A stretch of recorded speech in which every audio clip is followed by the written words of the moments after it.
ఇప్పుడు ధనుస్సు రాశి గురించి తెలుసుకుందాం.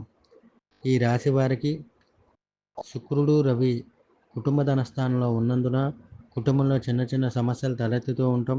మనశ్శాంతి లేకుండా ఉంటాం. టైం వేస్ట్ అవుతూ ఉంటాం.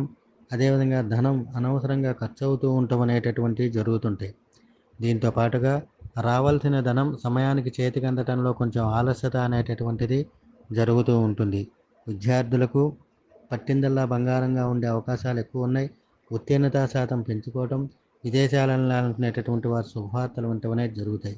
గృహంలో సంతాన పరంగా కూడా మంచి అభివృద్ధి బాటలోకి పయనించడం అనేవి జరుగుతాయి. గృహంలో శుభకార్యాల రీత్యా కూడా ధనం ఖర్చు అయ్యేటటువంటి అవకాశాలు ఎక్కువగా ఉన్నాయి.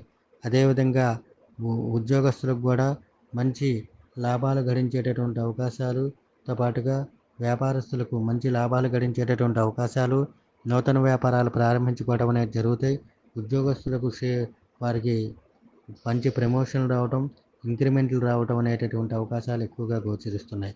సినీ రంగంలో ఉండేటటువంటి వారికి మంచి పేరు ప్రఖ్యాతులు అనేవి లభిస్తాయి. షేర్ మార్కెట్ల పరంగా ఈ రాశికి సంబంధించినటువంటి వారు ఎవరు ఈ వారం షేర్ మార్కెట్లో పెట్టుబడులు పెట్టద్దు. ఈ వారం వాయిదా వేసుకుంటే బాగుంటుంది.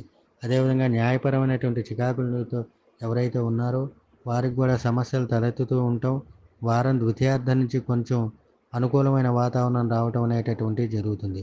ముఖ్యంగా ఈ రాశికి సంబంధించినటువంటి వారికి అర్ధాష్టమ శని యొక్క ప్రభావం వల్ల కూడా ప్రతి విషయంలో పనులు ఆలస్యతగా నడుస్తూ ఉండటం అనేటటువంటివి జరుగుతాయి.